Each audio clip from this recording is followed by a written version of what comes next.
Donc voilà, je rappelle ce qu'on connaît sur la valeur absolue pouvoir de cette équation. Ce qu'on sait simplement, c'est que la valeur absolue d'un nombre réel, c'est le nombre s'il est positif et son opposé s'il est négatif. Donc ça suffit pour résoudre cette équation. Voilà. Donc vous allez juste voir quand est-ce que x plus 2 est positif, quand est-ce que x plus 2 est négatif. D'abord, quand est-ce que x plus 2 est nul, on va voir quand est-ce que x plus 2 est nul. X plus 2 est nul, c'est lorsque x est égal à moins 2, n'est-ce pas?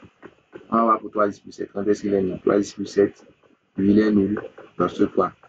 X égale à moins 7 sur 3. Avec ça, vous pouvez voir qu'est-ce qui se passe. Je vais faire un petit tableau pour cette fonction-là.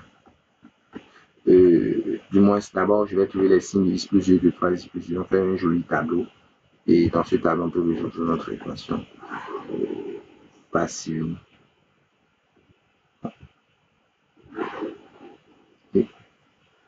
Donc, on va faire un petit tableau de signes. Un petit tableau de signes. On va avoir le signe de x plus 2 et le signe de 3x plus 7.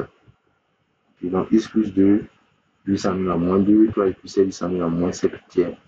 Donc, moins 7 tiers, ça peut faire 2, 7 sur 3, c'est 2, quelques. Bon, donc moins 7 tiers, il y a avant moins 2 dans le tableau. Je vais mettre moins 7 tiers, moins 2, parce que quand on fait 7 sur 3, il pense que c'est 2 quelques. Moins 7 tiers, plus petit que moins 2. Si je ne me trompe pas, moins l'infini plus l'infini, ici on met du x. Et donc, vous mettez les expressions ici possibles.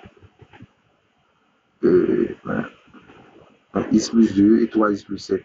Et ici, on va mettre x plus 2. On va chercher le signe de x plus 2 et aussi le signe de 3x plus 7. Okay.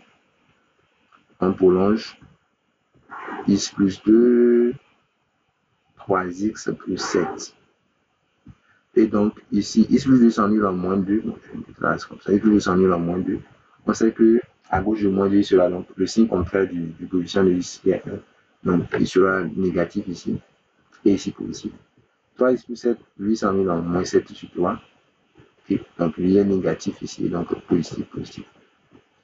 Avec ça, vous pouvez donc trouver les valeurs de valeur sur x plus 2 et de valeur sur le 3x plus 7.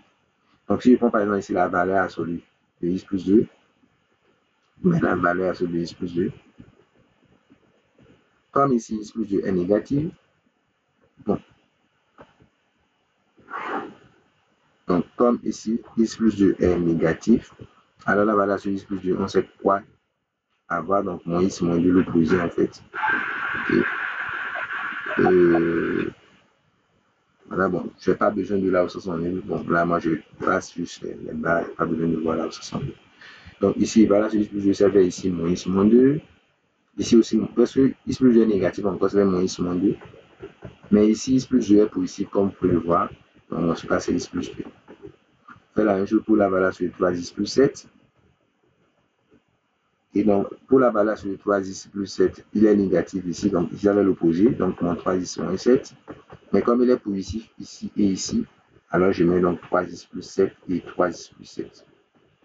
Après ça, je fais la somme de valeur sur x plus 2, puisque c'est ce dont j'ai besoin, plus la valeur sur 3x plus 7, pour voir ce à quoi c'est égal dans chaque cas. Donc, ici, je fais la somme, je fais moins 3x moins x, j'ai moins 4x. Donc, en tant que somme, bon, donc j'ai moins 4x, moins 7 et moins 2, ça fait moins 9. Si 3x moins x, ça fait 2x. 7 et moins 2, ça fait 5. 3x et x, ça fait 4x. 7 et 2, ça fait 9. Donc, vous avez ça. Et donc, maintenant, on peut résoudre l'équation, puisque là, ici, c'est d'avoir égal à 42. Si là, ici, c'est d'avoir égal à 42, vous avez donc plusieurs équations à résoudre. Donc, d'abord, cette équation, vous résolvez ceci égal à 42. Donc, si on veut que ceci égale à... Donc, d'abord, ici, si je veux avoir égal à 42, donc je vais avoir l'égalité avec 42. Si je veux avoir égal à 42, je tire x. X, il fait 42 plus 9. Donc 42 plus 9, ça fait 51. Là, 51 là. Oui, c'est 51, je ne sais pas. 51, donc divisé par moins 4, donc moins 51 sur 4, je pense. Mais il ne faut pas oublier que la valeur que vous trouvez doit appartenir à l'intervalle de moins l'infini à moins 7 tiers. Donc, est-ce que la solution trouvée, est-ce qu'il appartient donc, à l'intervalle moins infini à moins 7 tiers pour vérifier ça? Oui, ça appartient. Ça appartient. Et donc, vous gardez ça comme solution. Il appartient à moins infini à moins 7 tiers. Donc, c'est bon. Vous gardez ça. Vous faites la même chose ici. Pour 2x plus 5 qui est égal à 42, ou si vous résolvez l'équation, vous avez donc ici fait 42 moins 5, ça fait 37. 37 sur 2. Est-ce que 37 sur 2, est-ce qu'il appartient donc à l'intervalle moins 7 tiers à moins 2? Non. Non, il n'appartient pas. Donc, il n'appartient pas à moins 7 tiers à moins 2. On ne le regarde pas. Et pour finir, 4x plus 9 égale à 42. Si on résout ça, et donc on aura ici égale 42 moins 9. Ça fait 31, n'est-ce pas? 31 sur 4. Et c'est 31 car est-ce que lui, il appartient à moins 2 à l'infini? Moins 2 à l'infini? Oui. Oui, il appartient. Il appartient à. On a 3 solutions. 2 solutions, là. Celle du milieu, ça marche pas. Bien. Oui, c'est 2 solutions. Et donc, l'ensemble solution. 31 sur 4. Voilà, c'est ça. Donc, l'ensemble solution, c'est effectivement ça. Moins 51 sur 4 et effectivement 31 sur 4. Donc, par rapport aux exercices qu'on n'a pas encore fait, vous les cherchez. Les autres exercices là, vous les cherchez.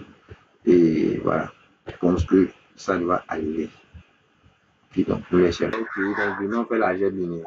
D'accord, ça marche.